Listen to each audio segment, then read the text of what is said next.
the new recruits at the Elite Bus Driver Academy. They're among 300 people being hired in Britain's largest ever bus driver recruitment campaign. Now this is the life. Life in the bus lane.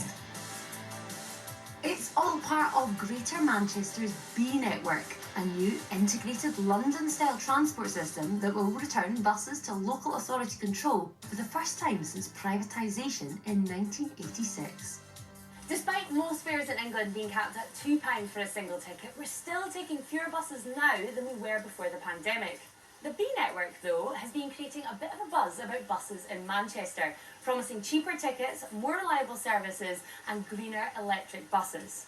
But will it get more of us on board? Transport for Greater Manchester's bus director is Stephen Rhodes. So you're making this big investment. What's wrong with the system the way it is just now? So, as with everywhere outside of London, buses are generally decided by private sector bus operators who run the services that they want to operate, and they run them for a profit. By having that control over the whole network, we can take those decisions and we think get better value for local people. That includes employment opportunities, but being a brand new network, one of the biggest challenges has been finding drivers. With a glossy ad on social media, billboards and on the sides of buses, the B Network has been busy attracting those working in other industries to come work for them. Tracy recently passed her bus driving exam after quitting her previous job. What was your previous career? Hairdressing, yes. After the pandemic, clients are not always consistent. So, have you enjoyed the process? Love it, especially training. It was good. The guys, the banter. I'm learning new places. Is it not quite a male-dominated industry? Yes, I thought so at first, but as I progressed, I realized there's a lot of ladies in it. I like when, your ladies get on there like, go you. I like it. Trainee John Davies has always been interested in getting people to their location of choice. Just before this, I was an estate agent. So that's quite a big change. From Massive estate change, agent to bus driver. Yeah. What brought about that change? When all the interest rates changed, I think last September, the work dried up, so unfortunately I was let go from that. But this is something I've always wanted to do, ever since being a kid. How has the training been going? Very intense, but also really enjoyable. And they are quite hard to get used to at first, but you learn, and you learn quite quick. If you can drive a car, you can drive a bus. It's quite an honour. Back in the day, everything was run by the people then, so it's great to be a part of that now and also serving the community as well.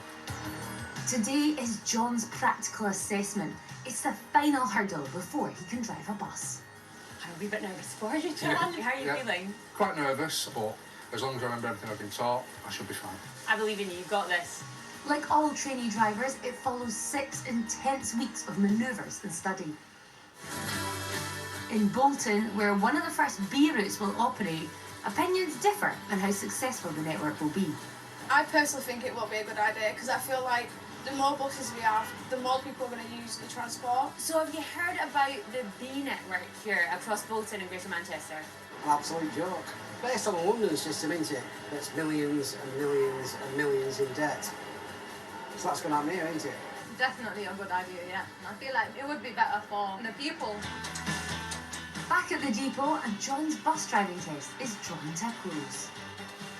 Please tell me it's good news. Yes! I'm so You got excited. yeah, I'd be pleased with it, yeah. Oh, big Ecstatic. congratulations. As John joins the growing ranks of new drivers in Greater Manchester, other areas will be watching closely. Do you think cities across the UK will maybe try and follow this model? It's something we would probably expect other areas to follow, so I think the eyes of people are on Greater Manchester, really. The B Network marks a big change, not only for the lives of its drivers, but the passengers in the region. It'll be interesting to see if this ambition of being integrated and greener works for the people of Greater Manchester. Thank you.